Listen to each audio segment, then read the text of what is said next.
आइए संगत जी, आज के सत्संग की शुरुआत करते हैं और आज इनवाइट करेंगे रेनू पुष्करना आंटी को। रेनू आंटी आए और सत्संग शेयर करें। गुरु जी को कोटि कोटि प्रणाम, संगत को मेरा सादर प्रणाम। गुरु जी के साथ हमारी जर्नी इतनी अच्छी रही, जब से उनके साथ जुड़े हैं उनके चरण कमलों में हमें स्थान मिला है। हम बहुत सौभाग्यशाली हैं कि हमने कलयुग में भगवान के दर्शन किए, उनको छुआ, उनके हाथों से प्रसाद लिया और जिंदगी को उन्होंने हमें जीने का तरीका बता दिया। लाइफ तो पहले भी चलती थी गुरु जी से मिलने से पहले, लेकिन वो जिंदगी में वो स्थिर था, वो भगवान से प्रेम, वो सारी चीजों का हमें ज्ञान नहीं था। गुरु जी ने हमें इन सब बातों का ये बताया कि हमें भगवान से डरना नहीं है। पहले हम जो भी करते थे एक डर से करते थे कि हमें फास्ट करना है, हमें पूजा करनी है, नहीं करेंगे तो ये होगा वो होगा। तो गुरुजी ने इन सब बातों से अलग सिर्फ हमें एक प्यार से रहना, प्यार से जीना, आपस में प्यार करना, फैमिली से प्यार करना, भगवान से प्यार करना, ये सब कुछ सिखाया। जब गुरुजी के पास जाते थे तो हमें ये नहीं पता था कि भगवान है गुरुजी, हम तो एक गुरुजी समझ के जाते थे गुरुजी के पास। लेकिन उनके वो दर्शन, उनका वो जो आकर्षण था, लगता था हम किसी दूसरी दुनिया में आ गए हैं। सबसे पहले जब हमने गुरु जी के फर्स्ट टाइम दर्शन किए तो हमारे गुरुओं के पास इसलिए थोड़ा जब शुरू किया तो थोड़ा वो चलता था कि ये गुरु जी के पास जाना चाहिए या नहीं जाना चाहिए, बड़े कंफ्यूजन में रहते थे, क्योंकि टीवी पे ये सब जगह जो भी गुरु आते थे उनके बारे में कुछ उनकी वो इमेज ऐसी थी कि थोड़ा डर लगता था। लेकिन जैसे गुरु जी के पास गए तो इनके दर्शन करके सोच के तो ये जाता ना इंसान, जो गुरु होंगे दाढ़ी रखी होगी उन्होंने और वैसे दूसरे कपड़े डाले होंगे जो संत महात्मा डालते हैं, लेकिन ऐसा कुछ नहीं था। जैसे गुरु जी को देखा तो चरण छुए उनके, तो ऐसा लगा कि जैसे पता नहीं इतना पीस ऑफ माइंड, इतना अच्छा लगा। उनका वो तेज ऐसा नूर था चेहरे पे कि आंखें जो जैसे जैसे सूरज को देखो तो ऐसे हो जाती है, तो एकदम से लाइट लाइट थी बिल्कुल गुरु जी के अंदर। और बच्चे छोटे थे तब, तो बच्चे भी हमें जब ऐसे इशारा किया तो ऐसे ऐसे करने लगे कि कमाल है, मतलब आपस में हम एक दूसरे को इशारा करें। तो जैसे हम बैठे तो प्रणाम किया तो गुरु जी ने आगे से हाथ जोड़े। तो ये भी बहुत लगा कि इतने बड़े गुरु जी हैं, अभी हमें इतना नहीं पता था कि ये क्या है गुरु जी क्या नहीं, बस जाते थे, अच्छा बहुत लगा, जाना शुरू हो गए तो अच्छा लगने लग गया। लाइफ ऐसे चलती रही। तो दिन हमारे सेट थे, गुरु जी ने किए हुए थे कि कब आना है, कैसे आना है, और एक डिसिप्लिन एक वहां का, और वहां का जो शब्द कीर्तन माहौल, वो दुनिया उस समय अलग होती थी, अभी भी है, ऐसा नहीं है कि अभी भी हम सत्संग में जाते हैं बैठते हैं तो एक अलग सी हमारे अंदर वाइब्रेशन आती है। ध्यान जब लगता है तो पता नहीं हम कौन सी दुनिया में होते हैं। तो ऐसे चलने लग गया। धीरे धीरे हमें पता चला कि ऐसे यहाँ सत्संग जो बड़े मंदिर का पता चला, फिर पता चला कि गुरुजी के वैसे तो सत्संग एम्पायर स्टेट में वैसे होते थे, लेकिन जब बड़े दिन आते थे तो तब अलग सा ही वो माहौल हो जाता था। मंदिर में ओपन सेवा होती थी, हम जाते थे, सेवा करते थे, जो भी सेवा मिल जाए तो ओपन डेज में तो हमने जाना, सेवा करनी, बहुत आनंद आता था। कोई भी त्योहार आता तो उसका त्योहारों का हमारा मीनिंग ही चेंज हो गया था गुरु जी के साथ जुड़ के। और गुरु जी इतना ध्यान रखते थे, इतना खिलाते थे, पिलाते थे, ब्लेस करते थे, लंगर प्रसाद, वो स्पेशल चीजें, वो मतलब गुरु जी के चरणों में बैठ के लंगर प्रसाद ही करना है, तो वो ऐसा होता था पता नहीं हम कौन सी डिवाइन दुनिया में आ गए हैं और कौन सा डिवाइन हमारे अंदर सब कुछ जा रहा है। एक बार मुझे याद है कि होली का दिन था, गुरु जी के पास हमें पता चला था कि होली मनाई जाएगी। तो उससे एक साल पहले 2005 से पहले क्या हुआ था कि जब मंदिर में शंकर भगवान की प्रतिमा की सेवा हो रही थी तो उसमें से केसर निकला था अपने आप। तो जो आंटी सेवा कर रही थी उन्होंने ये सोचा कि शायद हमसे सेवा ठीक से नहीं हुई, तो लगता कि ये कुछ रह गया है। जब करने लगे तो उसमें खुशबू आ रही थी कि सबने उसके तिलक लगाए, सब किया। तो जैसे शाम को तो गुरु जी कहते क्यों फिर आज केसर नाल होली, चलो अगले साल तो ना होली मनाया करेंगे। तो दिल में ये था कि अगले साल वो साल ऐसा हुआ कि अगले साल होली मनाएंगे, गुरुजी के साथ होली मनाएंगे। तो जैसे पता चला हमें कि मंदिर खुला है होली पे, बड़ा मंदिर, तो हम सब फटाफट वहां पर सारी संगत बड़े मंदिर में इकट्ठी हो गई। तो गुरुजी ने बहुत अच्छा अरेंज करवाया हुआ था। बाहर जो है मंदिर में पहले मत्था टेको, फिर बाहर आके उन्होंने वो जो होली का होता है सारा सामान, गुजिया और नमकीन वगैरह सब, उसका अरेंज था। फिर बाहर से आप रंग खेलो और वहीं से अपनी गाड़ियों में बैठो और अपने अपने घर चले जाओ। तो ऐसे ही हम प्रसाद खा रहे थे, चाय प्रसाद, और वो तो एकदम से ना आंटी कह रही वो खुशी का माहौल है आंटी, किसी को कोई भजन आता तो हम भजन गाते हैं कोई भी। तो हम ऐसे मस्ती में, संगत ज्यादा नहीं थी, 10-15 लोग होंगे तब, क्योंकि बार बार सब आ रहे थे मत्था टेक के और प्रसाद लेके जा रहे थे। तो हम ऐसे गाने यहाँ पर भजन वगैरह गाने लग गए। तो साथ में आंटीज डांस करने लगी। तो एकदम से सिंगला अंकल मेरे पास आते हैं, कहते हैं आंटी आज ना यही भजन आप गुरुजी को सुनाना। तो मैं तो डर गई, मैं कहा गुरुजी को कहते कुछ है ना तो मुंह से कुछ निकलता था। तो एक वो गुरुजी से प्यार तो था, लेकिन उनके सामने आवाज नहीं निकलती थी बिल्कुल भी। गुरुजी कुछ कहते थे ना तो ऐसा होता था कि शब्द जो है वो अंदर के अंदर ही रह गए हैं। तो मैं कहा नहीं नहीं अंकल, गुरुजी के सामने गाना, मैं तो गुरुजी को कहती गुरुजी मेरे से ज्यादा वो भी ना करना, कुछ पूछना ही मत, मैं तो इतना डरती हूँ गुरुजी से। तो अंकल कहते नहीं नहीं नहीं आंटी ये बहुत अच्छा भजन है, आज आज ना गुरुजी को सुनाना। तो मेरे साथ जो आंटीज थी वो कहते अंकल हम भी तो साथ हैं, हमें भी बुलाओ सब, हम भी गाएंगे।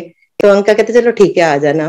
तो उस दिन शाम को हमने फिर गुरुजी के आगे वही भजन सुनाया, एक दिन शिव भोले भंडारी। तो गुरुजी जैसे वो हमने वो दिन शुरू किया, तो गुरुजी ऐसे था जैसे ट्रांस में चले गए हों। गुरुजी ने अपना वो जो पल्लू डाला हुआ था व्हाइट कलर का ऊपर, वो ऐसे पकड़ के अपने, उनका ब्लश कर रहा था फेस, इतना हंस हंस के उनका बुरा हाल हो रहा था हमारे वो देख के। तो वो दिन हमें मतलब भूलता नहीं है। बहुत मजा आया। गुरुजी ने इतनी ब्लेसिंग्स दी, कहते जाओ आंटी ऐश करो जाओ। फिर सबके मन में अभी हम भी गा रहे हैं, गुरुजी बार बार इन्हीं को बोल रहे हैं कि जाओ ऐश करो। फिर गुरुजी कहते जाओ सारी आंटियां ऐश करो। तो इतने खुश हम सब, इतने खुश। और घर आई तो मुझे याद आया कि मेरे देसी में ऐसे उस दिन बर्थडे था, तो गुरुजी ने इतना अच्छा वो बर्थडे गिफ्ट दिया। ऐसे ही एक बार लोहड़ी का था, तो हमारे फैमिली में कोई लोहड़ी का फंक्शन था फैमिली में, तो मुझे वहां जाना पड़ा, हमें पूरी फैमिली को। तो दिल में यही था कि अगर गुरुजी के पास जाते तो गुरुजी आज अपने हाथों से प्रसाद देते, ये मन में चल रहा था। वहां भी बैठे थे लेकिन पहुंचे हम इम्पायर स्टेट हुए थे। तो ऐसे ही वापस आए घर, तो सोसाइटी हमारी में भी लोहड़ी सेलिब्रेट कर रहे थे, तो हम वहां बैठ के सबके पास थोड़ी देर के लिए विश करने के लिए। और एक आंटी हमारे सोसाइटी से गुरुजी के पास गए हुए थे, जैसे वो आए तो मुझे कहते हैं आप अपनी झोली करो, गुरुजी ने आपके लिए कुछ भेजा है। तो मैं सोची गुरुजी ने मेरे लिए क्या भेजा है। तो उन्होंने क्या किया, मेरे को एक पैकेट दिया जिसमें वो लोहड़ी का सारा वो होता है सामान, गचक और रेवड़ियां, मूंगफली, उसका पैकेट्स बने हुए थे। कहते सबको एक एक दे रहे थे गुरुजी। मुझे एक देने के बाद कहते मैं जैसे उठी मुझे एक और कहते कि ये ना उसको दे देना जो आज आई नहीं है और घर बैठी कुड़कुड़ कर रही है। मतलब इतना प्यार गुरु का कि गुरु, इतनी सी बात मेरे मन थी कि हमने प्रसाद देना था आज गुरुजी के हाथों से, तो गुरुजी ने वो प्रसाद घर में भेज दिया। और एक बार मुझे याद है गुरुजी टॉफीज प्रसाद बांट रहे थे, तो मेरे आगे आगे मेरे अंकल थे, पीछे मैं थी। तो गुरु जैसे एक हाथ से ऐसे ऐसे बांटते जा रहे थे टॉफीज। तो अंकल ने जब टॉफी प्रसाद लिया तो उनके दोनों हाथों में से नीचे गिर गई एक दो टॉफीज। तो मुझे लगा कि ये तो मेरे तो हाथ में एक आएगी नहीं, अगर अंकल के हाथ में नहीं आई। तो मैंने फटाफट अपना दुपट्टा आगे कर दिया। तो ऐसे ही मैंने पकड़ के दुपट्टा कस के पकड़ लिया और गाड़ी में बैठ के सीधा घर आ गए। घर आके अपने हमने काउंट की, वो अंकल की पता नहीं 38 थी टॉफीज, मेरी 43 टॉफीज, और गुरुजी ने एक हाथ से वो दी थी। और हम इतने हैरान, गुरुजी ने हमें बताया तो समझाने की तो कोशिश की कि मैं इस दुनिया का नहीं हूं, लेकिन फिर पर्दा रखा। पता नहीं उन्होंने नहीं महसूस नहीं होने दिया कि मैं किस लोग का हूं और आप कौन हो। हम तो तुच्छ प्राणी, लेकिन हम उनकी महिमा को नहीं जान पाए। टाइम निकलता गया, इन बिटवीन हम जाते रहे। एक बार मुझे याद है कि शिवरात्रि का फंक्शन था, तो तब भी सेवा चल रही थी बड़े मंदिर में। और मेरे अंकल और एक और अंकल थे, वो शिवलिंग की सेवा कर रहे थे। तो हम आंटी तो नीचे कर रहे थे सब सेवा। तो लंगर का टाइम जब हुआ तो हम लोग क्या करते थे, अपने घर से कुछ कुछ थोड़ा थोड़ा थोड़ा थोड़ा, क्योंकि बड़े मंदिर में तब इतनी वो डेवलपमेंट नहीं थी, उस टाइम पे कोई बाहर से सामान नहीं मिलता था, और जो मंदिर में लंगर प्रसाद बनता था उसको वहां तक जाने की किसी की आज्ञा नहीं होती थी किसी को, कि कोई उस तरफ चला भी जाए, जिस तरफ किचन है उसके आगे से कोई निकल नहीं सकता था। एक अंकल बैठे होते थे, डीजी अंकल, तो वो क्या करते थे, किसी को उधर नहीं आने देते थे, रोक देते थे कि इधर नहीं आना आंटी, आप उस तरफ से जाओ। तो चल रही थी, तो लंगर प्रसाद में हम ऐसे करते थे, कुछ कुछ सब आंटी बना के ले जाते थे, सब्जियां सारी इकट्ठी मिक्स कर देनी, दाल इकट्ठी मिक्स कर देनी, और चपाती प्रसाद या जो भी होता था आपस में मिल बांट के हम लोग खा लेते। और उसमें इतना आनंद आता था, अमृत लगता था भी, जैसे वो घर का खाना नहीं लगता था, वो भी लगता था एक अमृत बन गया मंदिर में आके। तो ऐसे हमने लंगर प्रसाद का टाइम हुआ तो आंटी ने आवाज दी अंकल को कि अंकल आप आ जाओ नीचे, कि लंगर प्रसाद का टाइम हो गया है। तो अंकल सोच रहे थे कि अब फाइनल स्टेज पे हैं, तो थोड़ा खत्म करके एक वो बनी होती है स्पीड, वो टूट जाएगी, तो फिर करने के बाद ही हम जाते हैं नीचे। तो अंकल कहते हैं आंटी हम ना थोड़ी देर ठहर के आएंगे, आप खाओ उतनी देर में। फिर वो आंटी मजाक में कहने लग गए, कहते देखो अंकल बाद में बचेगा नहीं लंगर प्रसाद। कहते कोई बात नहीं गुरुजी, हमें भूखा थोड़ी रहने देंगे। तो अंकल अपनी सेवा में लगे रहे, हम लोगों को प्रसाद मिला। जब अंकल जब नीचे आए फ्री होके, तो कहते आंटी प्रसाद, लंगर प्रसाद। आंटी कहते अंकल वो तो खत्म हो गया। कहते कोई बात नहीं, खत्म हो गया तो। कहते नहीं नहीं आप नहीं करो, मैंने ना बहादुर को भेजा, तब बहादुर अंकल होते थे, वही लेके आते थे सामान वगैरह, वो ना अभी कोई ब्रेड पकौड़ा कुछ भी मिलेगा ना तो आपके लिए वो ले आएंगे, तो वो प्रसाद। अभी उनकी बात खत्म ही नहीं हुई तो आंटी का फोन बज गया। तो आंटी साथ में कहती हाँ जी गुरुजी। गुरुजी ऐसे पूछने लगे कैसी चल रही है सेवा, क्या हो रहा है। और फिर करते करते कहते लंगर प्रसाद का कैसे करते हो। आंटी कहते गुरुजी बस वो आंटी कुछ ना कुछ बना के ले आते हैं, सब मिल बांट के हम खा लेते हैं। कहते लंगर हो गया। कहते हाँ जी गुरुजी हो गया लंगर। कहते नहीं नहीं वो दो अंकल जो ऊपर से आए हैं उनका भी कहाँ हुआ लंगर प्रसाद। गुरुजी वहां बैठे एम्पायर स्टेट में और सेवा बड़े मंदिर में चल रही है। वो कहते नहीं नहीं गुरुजी ऐसे है कि मैंने बहादुर को भेजा। कहते नहीं बहादुर को छोड़, तो किचन में जा, उन अंकल के लिए दाल जो बनी है उसमें काफी सारा घी डाल के और 8-10 चपातीज लेके वो उनको प्रसाद खिला दो। नहीं तो वो वहां तो जाना लो नहीं है, लेकिन कहा गुरुजी की इतनी कृपा है कि गुरुजी ने वो प्रसाद पहले ही अंकल्स के लिए किचन में से मंगवाया। वो जो प्रसाद मिला फिर सारी संगत फिर टूट गई, तो स्पेशल ब्लेसिंग है, हमें चाहिए, हमें भी दो करके सारा वो भी झट कर दिया। और मतलब ये नहीं कि वो प्रसाद मिला करा, लेकिन ये बहुत बड़ी बात है कि गुरु महाराज उनको एक एक हमारे काम का एक एक हम जो कर रहे हैं, गुरु महाराज को सबको पता है कि हम क्या कर रहे हैं। तो ये जो मालिक हमारा इतना छोटी छोटी बातों का ध्यान रखते हैं, हमारा कितना ध्यान करते होंगे हर बात के लिए। तो ऐसे करते करते फिर अचानक गुरु महाराज ने महासमाधि ले ली। महासमाधि से पहले भी गुरुजी ने हमें इंस्ट्रक्शन काफी जो इंडिकेशन तो दिए, लेकिन ये नहीं हमें पता था कि गुरुजी ऐसे महासमाधि ले लेंगे। हमें ये लगता था कि जैसे गुरुजी पंजाब से, हाँ वो बीच में पता नहीं कैसे कट गया, सॉरी वेरी सॉरी संगत जी, मेरा भी वो टूट गया एकदम से रूटीन। तो हाँ गुरुजी ने हमें काफी इंडिकेशन तो दिए कि महासमाधि के टाइम के भी, लेकिन हम लोग समझ नहीं पाए। हमें यही था कि गुरुजी दिल्ली से कहीं और चले जाएंगे, तो यही होता था जितना मैक्सिमम हम इनका वो कर ले। तो दिल में सब एक दूसरे को कहते थे, लेकिन ये नहीं पता था कि गुरुजी महासमाधि लेंगे। वो टाइम संगत के लिए बहुत बहुत क्रिटिकल टाइम था। अब एकदम हम ऐसे हो गए थे कि जैसे अनाथ हो जाता है कोई, समझ नहीं आ रही थी कि जिंदगी का क्या बनेगा, क्योंकि हम तो मालिक के साथ इतना वो हो गए थे, हर पल उनकी तरफ ध्यान रहता था। लेकिन महासमाधि के बाद सारी संगत ऐसी टूटी कि अब हमारा क्या होगा, ये चल रहा था दिमाग में। लेकिन इन सब चीजों से भी गुरुजी ने हमें धीरे धीरे धीरे धीरे बाहर निकाला। उन्होंने हमें हमेशा आपके साथ हूँ। जैसे गुरुजी को मुझे याद है कि जब महासमाधि के बाद बाहर लेके आ रहे थे जो भी रिचुअल्स करने के लिए, तो मैं ये सोच रही थी रोते रोते कि गुरु महाराज अब हमें ये पता है कि आप जा नहीं सकते, आप तो संगत की रक्षा करते हो, हमारे प्राणों की रक्षा करते हो, तो आप कहाँ जा सकते हो इस दुनिया में। तो जैसे मैं ये सोच रही थी तो ऐसे गुरुजी की फ्रेग्रेंस आ रही थी कि वो लग रहा था कि मैं फ्रेग्रेंस को पी रही हूँ, मतलब इतनी फास्ट फ्रेग्रेंस से कभी उसके बाद ना मुझे कभी आती है, लेकिन वैसे नहीं आती। वो फ्रेग्रेंस ऐसी थी जैसे गुरुजी हमारे आसपास कहीं पर फिर वही चल रहे हैं, घूम रहे हैं। तो उसके बाद एक बार गुरुजी ने मेरे बेटे को सेमेस्टर खत्म हुआ था, तो एक बच्चा इनका ना चिंतपूर्णी देवी के वहां से आया था, होशियारपुर से। तो वो अपने सेमेस्टर के पास घर गया, तो उसने वहां से देवी के मंदिर गया होगा, चिंतपूर्णी माता के, और वहां से उसने हमें ना फोटो में भेजी, बच्चे को आपस में बच्चे शेयर करते फेसबुक पे। तो उसमें क्या देखा हमने, दर्शन किए, मैंने नहीं तो बेटे ने देखा कि उस मंदिर के साथ ही एक मंदिर बना हुआ है, देवी की जो पिंडीज बनी हुई है वो मार्बल की, वो बहुत छोटी छोटी हैं, और गुरुजी पूरी जैसे वो घुटने टेक के, वो नमाज की मुद्रा होती है ना, ऐसे घुटने सीधे बैठे हुए हैं, और बहुत ही ह्यूज फोटो है वो पूरे मंदिर में समाई हुई है। तो बेटा बड़ा हैरान हो गया कि गुरुजी का तो एक बड़ा मंदिर ही है। तो ये मुझे कह रहा, मम्मा आप कभी चिंतपूर्णी माता के मंदिर गए हो? मैं कहा हाँ बेटे मैं गई हूँ। कहते एक बार देखो वहां गुरुजी का मंदिर बन गया। मैं कहा नहीं, गुरुजी का मंदिर तो नहीं है। संगत जी सच मानो, जैसे मैंने दर्शन किए मैं तो वाह भाई, ये तो गुरुजी यहाँ कैसे। वो दर्शन ये थे कि मैं हर जगह हूँ, मैं कहाँ नहीं गया, मैं तो कन कन में हूँ दुनिया के।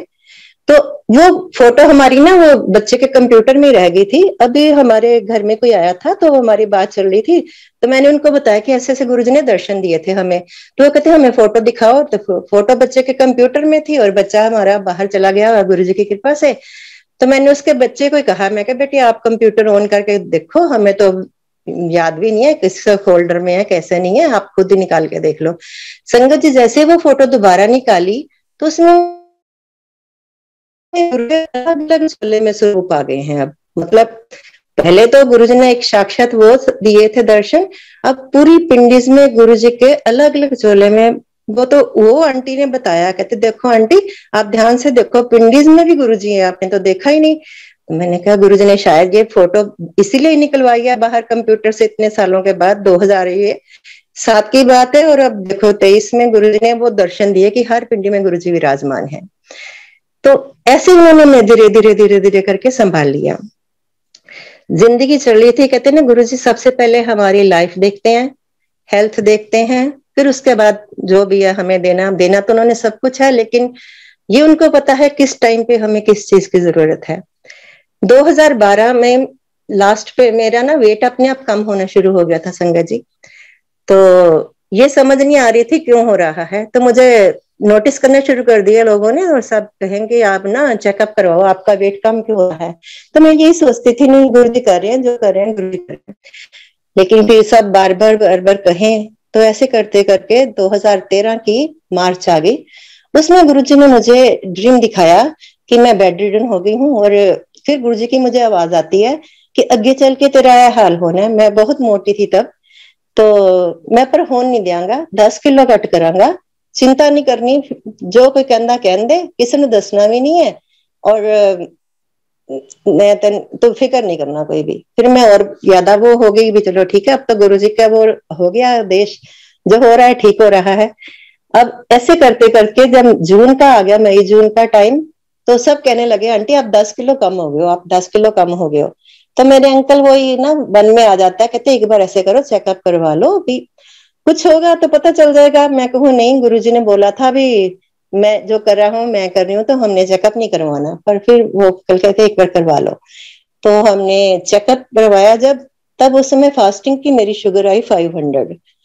तो एकदम से हम भी हैरान, भी शुगर जिसकी इतनी हाई हो वो बंदा ना चल सकता है ना घूम, मतलब कि उसको जो चक्कर आते हैं कुछ ना कुछ तो होता है, लेकिन मुझे कुछ भी नहीं हो रहा था, और ये पता नहीं कब से प्रोसेस चल रहा था, लेकिन मुझे किसी तरह की कोई प्रॉब्लम नहीं फील हो रही थी। और फिर उसके बाद अंकल यहाँ हम गुड़गांव में है, तो आर्टिमिस में मुझे लेके वहां डॉक्टर को दिखाया, करा, टेस्ट हुए सारे, उन्होंने भी कहा भी आपको इंसुलिन की जरूरत है, लेकिन हम वेट करते हैं, अगर फर्स्ट टाइम आपको हुई है से करो, ये मेडिसिन खाओ और कल फिर चेक करो फास्टिंग में, फिर परसों करो, फिर 2 दिन के बाद मेरे पास आओ। नेक्स्ट डे वो 290 आई, उसके अगले दिन फिर 190 आ गई। तो डॉक्टर कहता ठीक है अभी आप ना इसी पे रहो, मेडिसिन पे रहो, इंसुलिन की जरूरत नहीं है। फिर मुझे वो बार बार कहे आपको कुछ महसूस होता है? मैं कहा मुझे तो कुछ नहीं महसूस हो रहा। अभी कहता इतनी शुगर में आप बैठे कैसे हो? मैं कहा मुझे कुछ नहीं पता चल रहा। अब उसको क्या बताऊं कि ये सब गुरु महाराज की कृपा है, उसके आगे तुम डॉक्टर क्या कर लोगे।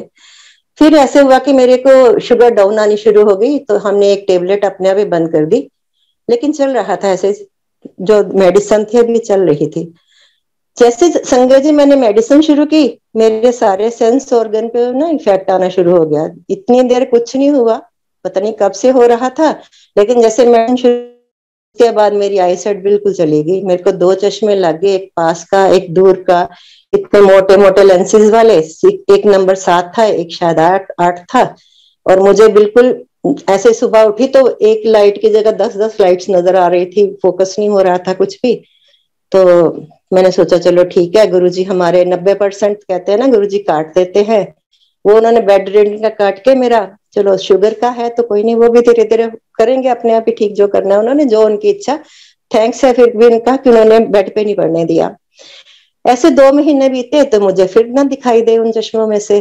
तो फिर मैंने सोचा कि आई साइड और चली गई है मेरी। डॉक्टर के पास गए, डॉक्टर मुझे बार बार कहे आपकी एज इतनी है जो आपने बताई है मुझे? हाँ जी इतनी है। कहते इस एज में क्या, कि छोटी एज में भी किसी की आंखें चली जाए ना, अगर एक बार आईसाइट चली गई तो दोबारा नहीं आती, आपकी तो आंखें ठीक हो गई हैं। तो ये गुरु की कृपा है जो हमें दोबारा जिंदगी दे देता है। दोबारा आंखें कौन दे सकता है आपको? मेरे धीरे धीरे वो सेंस ऑर्गन जो गए थे, मुझे को सुनाई नहीं देता था, दांत हिलने लग गए थे, जो वो आ रहा था असर, धीरे धीरे वो सारा खत्म हो गया। अब गुरु महाराज की कृपा से सब ठीक चल रहा है, उनकी कृपा है। उसके बाद अभी इन सब से निकले थे तो अंकल के कई प्रॉब्लम्स आई, कई बार आई, और गुरु महाराज ने वो ऐसे निकाल दी। कई तो गुरुजी हमारी प्रॉब्लम ऐसे दिखा के सपनों में ही निकाल देते हैं। एक बार मुझे याद है कि अंकल के किडनी में कोई प्रॉब्लम आ गई थी और इनकी इतनी पेन हो रही थी कि डॉक्टर्स दिखा दिखा के हम हार गए थे। तो इनके पूरे टेस्ट होने थे। एक दिन डॉक्टर ने कहा कि आप फुल इनके टेस्ट करवाओ सारे, काफी लंबे चौड़े टेस्ट थे वो। और रात को मुझे सपने में गुरुजी आते, अगले दिन हमने करवाने थे टेस्ट, वो थर्सडे था जब टेस्ट होने थे, टाइम लिया हुआ था। तो वेडनेसडे गुरुजी मुझे दर्शन देते हैं। दर्शन में गुरुजी मुझे क्या दिखाते हैं कि गुरुजी बैठे हैं, तो एक ना गुरुजी के पास अंग्रेज अंकल आते थे, संगत बीच में जानती होती है, शेट्टी अंकल थे वो भी। तो गुरुजी के ना वो माथे पे किस, फोरहेड पे किस करते थे अंकल, या गुरुजी का हाथ पकड़ते थे उस पे भी किस करते थे। तो वो सपने में वही कर रहे हैं। तो उसके पास में ये जो खुशबू आंटी है हमारी, इनकी तब नई शादी हुई थी गौरव भैया की और खुशबू की, तो वो पास में खड़ी है। तो गुरुजी के पास ना कार्ड पड़े हैं, तो 2 कार्ड वो उसमें से गुरुजी उससे मांगते हैं, खुशबू से। तो खुशबू आंटी उनको 2 कार्ड गुरुजी को पकड़ाती है। गुरुजी एक कार्ड तो अंजना मैनी आंटी है जिनके हस्बैंड को किडनी की प्रॉब्लम थी, उनको गुरुजी ने ठीक किया था। एक कार्ड गुरुजी उसको देते हैं, दूसरा जो कार्ड मुझे पकड़ाते हैं गुरुजी उस पे काट देते हैं कुछ लाइनें। अब वो क्या काटा मुझे नहीं पता, काट के कुछ रीराइट करते हैं उस पे, और उसके बाद ये मुझे कार्ड पकड़ाते हैं मुझे और कहते 20 तारीख। अब 20 तारीख पता नहीं क्या बोले मुझे, और कुछ याद नहीं। सुबह में उठी तो मैं अंकल से कह रही, मैं क्या आपकी ना सारी रिपोर्ट्स ठीक आनी है, गुरुजी ने वो काट दिया जो भी था। अब नया उन्होंने जो लिखा वो बहुत अच्छा लिखा होगा उन्होंने, और हमें ना एक 20 तारीख याद रखनी है, मुझे वही याद है। जहां वो 20 तारीख को हमें भेजेंगे सत्संग पे या कहीं, या फिर मंदिर जाएंगे, 20 तारीख याद रखेंगे हम। तो ठीक है, उसी थोड़े दिन, एक आध दिन के बाद ही हमें 20 तारीख का एक सन सिटी में सत्संग था गुरु महाराज का, तो वहां पर गुरुजी ने हमें भेजा। तो मैं अंकल को कह रही हमें जाना जरूर है। जैसे हम उस सत्संग पे पहुंचे तो वहां पर अंजना मैनी आंटी और अंकल अनुराग अंकल दोनों खड़े वहीं पर, जिनका मुझे गुरुजी ने पहले दिखाया था। और मैं जब उनसे मिली तो मैंने अंजना में आंटी को सारा अपना ये सुनाया सपना, और देखो उसके बाद अंकल बिल्कुल ठीक है। मतलब गुरुजी वो सारी चीजें सपने में ही काट दिया उन्होंने। तो हम उनका कहाँ तक देनिया दे, मतलब कि शुक्राना भी लगता कि बहुत छोटा वर्ड है जो वो हमारे लिए करते हैं, उसका बैक हम कुछ भी नहीं दे सकते गुरु महाराज को। ऐसे लाइफ चल रही थी। अभी पीछे 2019 की बात है, मेरे बेटे के कुछ प्रॉब्लम आ गई थी। हम 18 में गए थे बेटे के पास, वो बैंगपुर में है। तो उसकी आंख ना एक बाहर को निकल रही थी, तो मैं उसको बोल रही हूँ, बेटे तुम ना आंख अपने टेस्ट करवाओ, कुछ ना प्रॉब्लम है तुम्हारी, एक आई बाहर आ रही है। तो उसने दिखाया डॉक्टर को, डॉक्टर कहता कोई बात नहीं, आप थोड़ा ना इस पे गर्म लेके ना कपड़ा सेक किया करो, ठीक हो जाएगी। अब बच्चे हैं, टाइम मिलता नहीं उनको, हम तो उसके पास रहे थोड़ी देर, वापिस आ गए इंडिया में। उसके बाद वो हमारे पास आया इंडिया, तो वो आंख और थोड़ी बाहर आई हुई थी। तो मैंने उसको बोला, मैं कहा बेटे तूने कहता मम्मी दिखा तो दिया, बार बार आप ना आंख के पीछे क्यों पड़ जाते हो। मैं कहा बेटे मुझे लग रहा है, तो मुझे कोई दर्द नहीं हो रही, कुछ नहीं हो रहा। फिर वो वापस चला गया थोड़ी देर रुक के। फिर हम जब नेक्स्ट टाइम 19 में गए बेटे के पास, तो वो हमें जब लेने आया ना एयरपोर्ट से, कहता आज मैंने छुट्टी की है मम्मी, तो आज मैंने ना अपनी आंख भी किसी दूसरे डॉक्टर को दिखा दी। मैंने वहां पर ऐसा सिस्टम होता है कि आपको एक डॉक्टर पर्सनल अपना रखना पड़ता है, आप उसी के पास जाते हो, बाकी फिर वो जहां जहां आपको रेफर करे, जैसे भी प्रॉब्लम है तो वहां वो स्पेशलिस्ट के पास भेजते रहते हैं। तो कहता मैंने कहा मैं क्या दिखाऊंगा, मैंने नहीं आंखें दिखा दी। और उसके ने कहा कि आप इसको सीरियस लो, डांटा उसने मुझे। तो उसने ना आज मेरा सीटी स्कैन करवाया हुआ है सारी आंख का, तो आज मैं वो भी करवा के ना फिर आपको लेने आया हूँ एयरपोर्ट से। मैं कहा शुक्र है बेटे आपने दिखा लिया, चलो जो भी है उसका इलाज हो जाएगा। बस वो जब तक उसकी रिपोर्ट नहीं आई तब तक हमने अच्छा टाइम बिताया। जैसे उसकी रिपोर्ट आई तो उसमें बहुत वो कैंसर की बताई हुई थी प्रॉब्लम। हमारे तो नीचे की सांस नीचे, ऊपर की ऊपर, किसी स्टेज में वो किसी तरह की भी हो सकती है। तो अब मुसीबत पड़ गई हमारे लिए, बच्चे के लिए क्या करे। फिर वही एक सहारा गुरु महाराज का, तो उनसे प्रे किए गुरु जी। तो पर गुरु जी ने इतनी हमारी वहां पर वो की सहायता कि वो डॉक्टर इतनी अच्छी हमें मिली। उस लेडी ने छोटी थी उम्र की, और इसको मेरे बेटे को हक किया, कहती you are like my younger brother, don't worry I will do my best for you. उसने बेचारी ने जल्दी जल्दी वो भेज के कहीं पर ईमेल्स, कहीं कुछ, सबसे प्रायोरिटी में इसका डाला केस। वहां तो मेडिकल की सिचुएशन बहुत खराब है, जब तक आप ज्यादा बुरा हाल नहीं हो जाता कोई डॉक्टर आपको सीरियस नहीं लेता। तो उसने ईमेल्स डाल डाल के, बहुत छोटा बच्चा है, उसके ऐसे करो ऐसे करो। चलो करते करते उसने हमें ये भी बोला कि इसके पेरेंट्स आए हुए हैं, उनके होते होते इसकी सर्जरी हो जाए तो अच्छी बात है, तो ये बेचारा परेशान हो जाएगा, पीछे अकेला है। तो उन्होंने इनका एक डॉक्टर अमेरिका से आया था स्पेशलिस्ट, उसके पास इसको सर्जरी के लिए भेजा। और सर्जरी जब होनी थी वो गुरु महाराज आप साथ जाओ, सबका यही होता है अपने बच्चों के साथ, उनका दुख नहीं देखा जाता बच्चों का। तो जैसे उसने कहा कि मेरे पास आए ना, सर्जरी से पहले एक बार इसका ना थोरोली वो करते हैं पूरा कुछ स्कैनिंग वगैरह, तो उसमें वो किया। लेकिन उसमें देखो गुरु महाराज ने वो रिपोर्ट चेंज कर दी। उसमें क्या निकला कि इसके फंगस फंस गई है आंख के अंदर। जो डॉक्टर इतना डरा रहे थे ये होगा, ऑपरेट तो हुआ, लेकिन जो चीज डॉक्टर बता रहे थे वो नहीं थे। तो ये किसने की रिपोर्टें, किसने बदली, ये सब गुरुजी करते हैं। हमारी छोटी से छोटी, बड़ी से बड़ी हर प्रॉब्लम का कुछ हमें ऐसे बाहर निकाल देते हैं कि बस हम चुप करके बैठ जाते हैं। ये पीछे की बात है, लास्ट ईयर की। मेरे को डेंगू हुआ और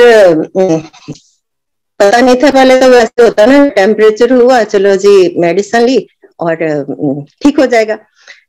लेकिन एक आध दिन में मुझे वो वॉमिटिंग शुरू, दूसरा कई तरह की प्रॉब्लम्स आई, कुछ खाया, पानी भी पीती थी तो बाहर आ जाता था। तो अंकल कह रहे, मैं कुछ पूछता था तो गलत जवाब देती थी मुझे, मैं पूछता था तू ठीक है, कहते तू गलत उल्ट पुलट बोलती थी। ये फिर मुझे हॉस्पिटल ले गए, वहां गए तो वहां फिर पता नहीं सारे पैरामीटर हिले हुए थे। एक तो डेंगू निकल आया, दूसरी फिर 600 पे मेरी शुगर पहुंची हुई, 40 से नीचे मेरा बीपी आया हुआ, और सोडियम डाउन, मतलब हर पैरामीटर मेरा हिला हुआ था। फिर वही एडमिट हो गए हॉस्पिटल में ही, और चलता रहा इलाज वगैरह। 4-5 दिन के बाद डॉक्टर कह रहा कि इनके कोई भी दवाई सूट नहीं कर रही, तो हमें बड़ी दिक्कत हो रही है, क्या करें, हमें परेशान है। तो उस मुझे याद आता, अब ये 24 सितंबर की बात है, जब डॉक्टर 23 को बोल के गया कि दवाई इनको सूट नहीं करी। 24 सितंबर को मेरा ना कैलिफोर्निया में जूम पे गुरु महाराज की कृपा से मुझे सत्संग करना था। तो अंकल मुझे कह रहे तू आप ना ऐसे करो, आंटी को मैसेज भेज दो कि मैं नहीं कर पाऊंगी सत्संग, मैं तो हॉस्पिटल में हूँ। मैंने कहा नहीं नहीं, सत्संग करना पता नहीं गुरुजी ने हमारा कब कैसे कल्याण करना है, मेरे से जितना किया जाएगा मैं करूंगी, बाकी गुरु महाराज संभालेंगे। तो मैंने हॉस्पिटल से सत्संग किया। जैसे मैंने सत्संग किया उसके बाद मुझे दवाइयां सारी सूट करनी शुरू हो गई। टाइम लगा लेकिन मैं बिल्कुल ठीक हो गए। और गुरु महाराज की कृपा से घर आई, कहीं तो डॉक्टर्स ने बिल्कुल जवाब दे दिया था। और फिर मुझे गुरुजी ने दिखाया घर आने के बाद कि गुरु, मैं लेटी हुई हूँ तो गुरुजी मुझे कहते हैं आवाज देके, उठ चल मेरे साथ चल। तो मैं गुरुजी की ऐसे बाजू पकड़ के उनके साथ निकल जाती हूँ बाहर। तो जैसे हम अपने घर से निकल के लिफ्ट तक आते हैं तो मैं कहती हूँ मैं जरा ना इसको प्रेस कर देती हूँ अपना लिफ्ट का बटन। गुरुजी ड्यू टू रिस्पेक्ट, मतलब गुरुजी क्यों करें। तो मैं जैसे ऐसे देखती हूँ तो गुरुजी है नहीं, बटन करके प्रेस। तो मैं आती हूँ तो गुरुजी हमारे घर और साथ वाले के घर के बीच में खड़े हैं और दोनों घरों में संगत भरी हुई है, बहुत संगत है। और गुरुजी उनको कुछ कह रहे हैं जो मैं नहीं सुन पाई, क्योंकि मुझे था कि गुरुजी कहेंगे मेरी बातें सुन रही है। तो वो गुरुजी मुझे छोड़ के चले गए।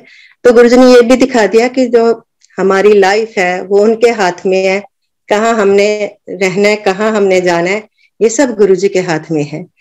तो ये जिंदगी उनकी दी हुई है। ऐसे नहीं गुरुजी ने कि मेरा, मेरे अंकल का, मेरे बच्चों का और सबका इतना ध्यान रखा है, इतना ध्यान रखा है। मेरी बेटी की शादी करवाई गुरु महाराज ने इतनी जल्दी जल्दी, मतलब कि वही जाने कैसे हो गई, क्या हुआ हमें पता भी नहीं चला। मेरा जो डॉटर का बेटा है वो गुरुजी ने दिया है और सपने में भी उनका उसकी का नामकरण भी किया गुरुजी ने, जिसका ये नाम रखना है। तो हर चीज हमारे उनके साथ कनेक्टेड है। तो हमें, मेरे पेरेंट्स को गुरुजी ने जोड़ा अपने साथ, मेरे ब्रदर को, सिस्टर को, धीरे धीरे धीरे धीरे सारी फैमिली को गुरुजी अपने साथ जोड़े हैं। मेरे मामा एक बार आए थे गुड़गांव में हमारे पास, तो तब काफी देर की बात है। तो हम, इतना गुरुजी का पता भी नहीं था लोगों को, तो हम मंदिर जा रहे एम्पायर स्टेट में। तो मैंने मम्मा और पापा से पूछा कि आप चलोगे हमारे साथ। पापा ने तो मना कर दिया और मम्मा कहते चलो मैं चलती हूँ। तो थोड़ा बुजुर्गों को ये भी होता ना, थोड़ा तब एम्पायर स्टेट में टॉयलेट अंदर ही था। तो मेरे को ये होता कि अगर बुजुर्ग बंदे को टॉयलेट जाना है तो कैसे जाएंगे, ये सोच रही थी बस मम्मी को ले जाते हुए। फिर मैं कहा गुरुजी अपने आप देख लेना, अब आप बुला रहे हो तो ठीक है। बाद में तो सामने फिर बन गए थे टॉयलेट्स वगैरह, लेकिन पहले थोड़ी थी प्रॉब्लम उसमें। तो हम चले गए, प्रसाद लिया, मम्मी को साथ साथ रखा कि कुछ उनको पता नहीं है, अगर कुछ गड़बड़ होगी तो गुरुजी से होता था कि गुरुजी डांट ना दे। तो हम, मेरा लंगर प्रसाद बाद में हुआ, अंकल का और मम्मा का पहले हो गया। जैसे मैं लंगर प्रसाद ले रही हूँ तो मम्मा लाइन में पीछे के लगे थे आज्ञा लेने के लिए, तो मैं लंगर प्रसाद ले रही थी। तो गुरुजी मम्मा को ऐसे बुला रहे हाथ से और वो डरते जा नहीं रहे। अब मैं बैठी हूँ, मैं मम्मी को ये भी नहीं कह सकती कि मम्मा गुरुजी बुला रहे आप जाओ, मैं बोल नहीं पाई। तो मम्मी गए नहीं, डर गए। चलो फिर वापस आ गए हम, लंगर प्रसाद मेरा भी हुआ, हम निकला घर में। मैंने मम्मा को बोला, मैं कहा मम्मा आप गुरुजी बुला रहे थे। कहते मैं ना बेटा डर गई, पता तो मुझे लग गया था कि गुरुजी बुला रहे हैं, लेकिन ना वो मैं इतना डिसिप्लिन देखा, कहते मैं ना ऐसे डर गई कि मैं आगे जाऊंगी तो मुझे कुछ कोई कह ही ना दे। चलो एनीवे वो वहां से आ गए। उसके बाद मम्मा आए भी नहीं, बुजुर्ग थे तो कम आते थे हमारे पास, फिर आना जाना उनका कम हो गया। एक दिन घर में सोच रहे अपने बैठे बैठे कि गुरुजी आपके पास तो इतने लोग आते हैं, आप, मैं एक बार गई हूँ, आपके एक बार दर्शन किए हैं, तो मुझे ना आपका ही ध्यान रहता है सारा दिन रात। आप तो भूल भी गए होंगे मैं आई नहीं आई, इतनी संगत आती है आपके पास। कहते दिन में एक ख्याल आया करके फिर मैं ना भूल भाल गई अपना। कहते जब रात हुई तो कहते मैं बेड पे लेटी हूँ, मुझे याद है मैं सोई नहीं हूँ, कहते मैं जाग रही हूँ। तो मुझे ऐसा लगा जैसे ना दरवाजे के बीच में गुरुजी खड़े हैं। तो कहते उन्होंने ने ट्राउजर और टी डाली हुई थी। कहते मैं दिल में सोच रही, क्योंकि उन्होंने चोले में दर्शन किए थे, ये लग तो गुरुजी रहे हैं पर इन्होंने ट्राउजर और वो टी डाली हुई है और नीचे वॉकिंग शूज डाले हुए हैं, गुरुजी तो चोला पहनते हैं। कहते अभी मैं सोच रही हूँ तो मेरे कान में आवाज आती है दर्शना दर्शना। कहते मम्मी, मम्मी का नाम सुदर्शन है लेकिन दर्शना उसको सिर्फ मम्मी के पापा ही कहते थे। कहते मैं कहा वो तो मेरे बहू जी कहते थे, ये मुझे दर्शना गुरुजी बोल रहे हैं। तो कहते मैं ना फिर एकदम से ऐसे ही होगी और मेरे अंदर, आप मैं वही लेटी हूँ और मेरी एक बॉडी बीच में से निकली है और वो गुरुजी के पास पहुंच गई है। तो गुरुजी कहते चल चोली कर। कहते मैंने ऐसे फटाफट अपना दुपट्टा आगे किया। कहते उसमें गुरुजी ने 2 पैकेट डाले। कहते मैं ऐसे सिर पे लगा रही, तो तब मैंने ऊपर देखा तो गुरुजी वहां नहीं थे। गुरुजी जा चुके थे।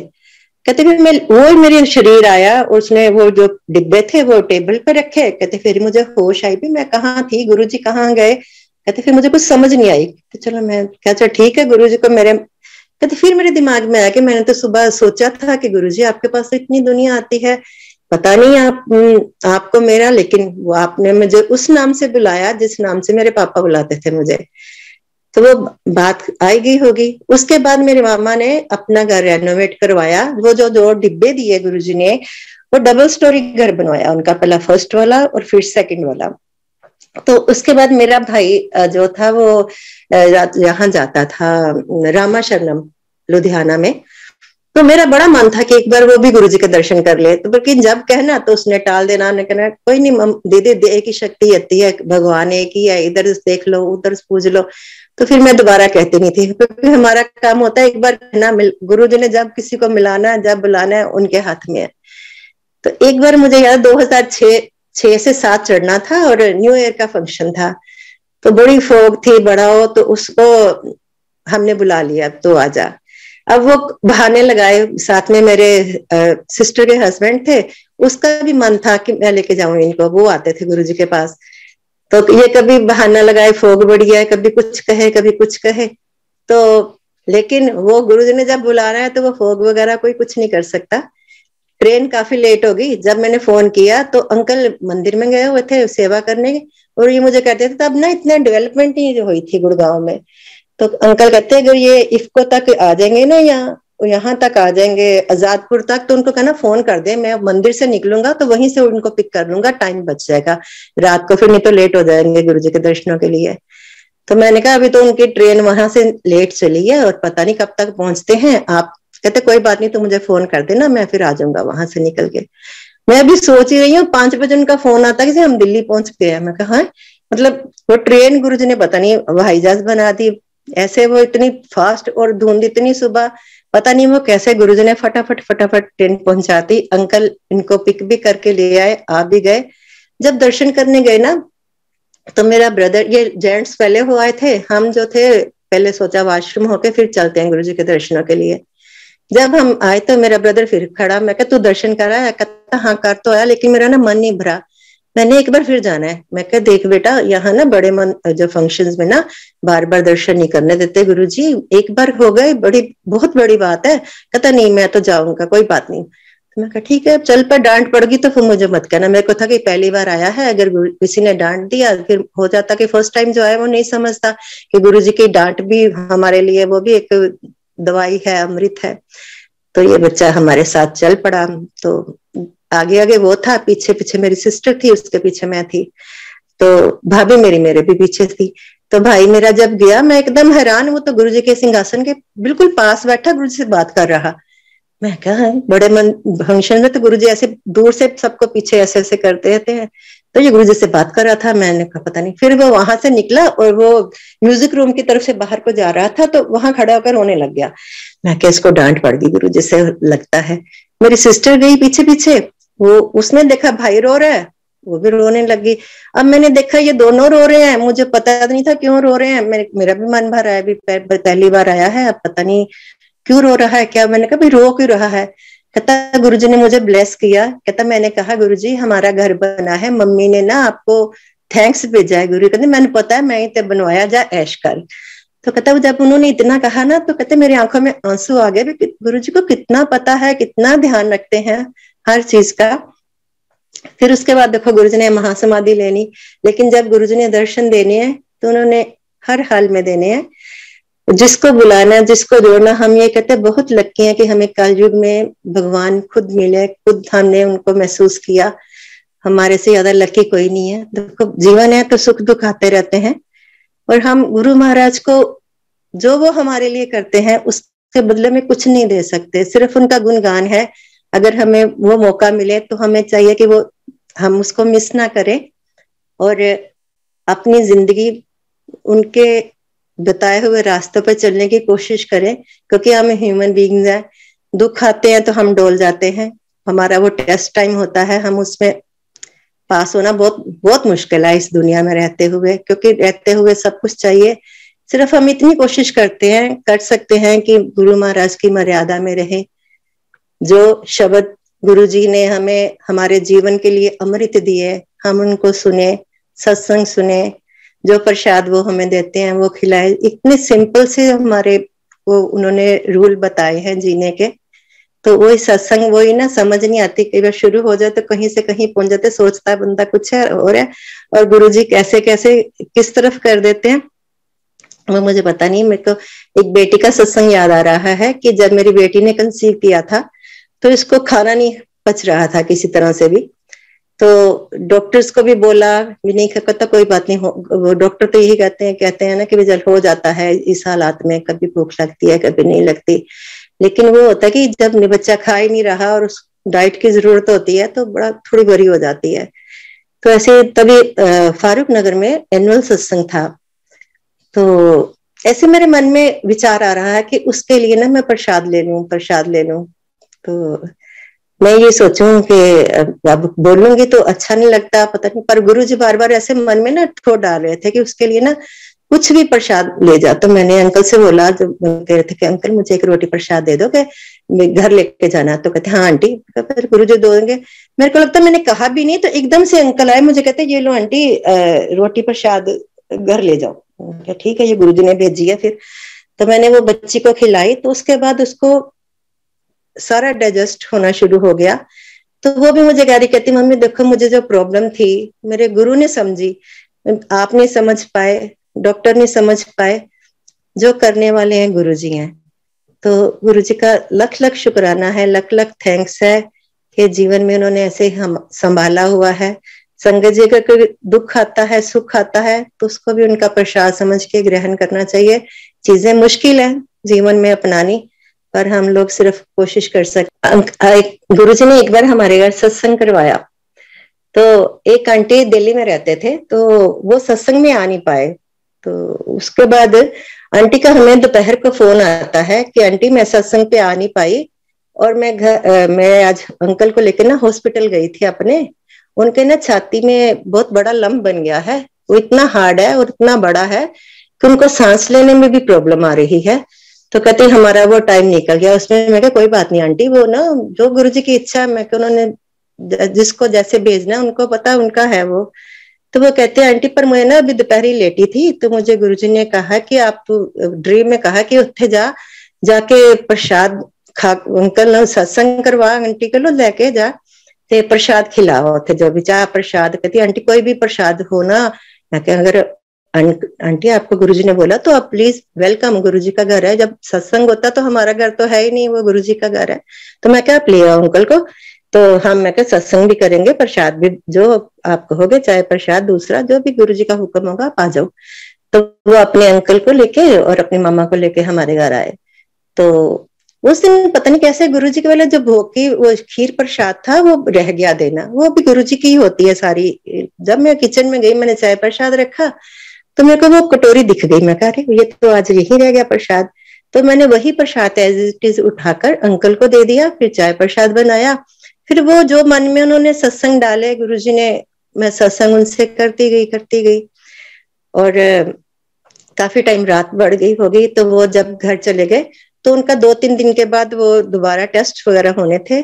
जब वो टेस्ट हुए संगत जी, उस टेस्ट में उनका कोई प्रॉब्लम नहीं आई, वो सारे टेस्ट क्लियर आए और वो जो लम्ब बना हुआ था वो भी चला गया। तो ये भी गुरु जी की देखो कहाँ किसको कैसे ब्लेस करना है ये भी उनको पता है। हम तो वही ना अपना कहते मन स्थिर रखें, गुरु जी के चरणों में लगाएं, वो जो हमारे से करवाते हैं जहां हमें भेजते हैं सब उनके हाथ में है, उन पे छोड़ दें, अपना दिमाग ना लगाएं तो हमारे लिए बहुत ये अच्छा होगा। तो मैं इसी के साथ ही विराम देती हूँ अपने सत्संग को। जय गुरु महाराज, जय गुरु महाराज।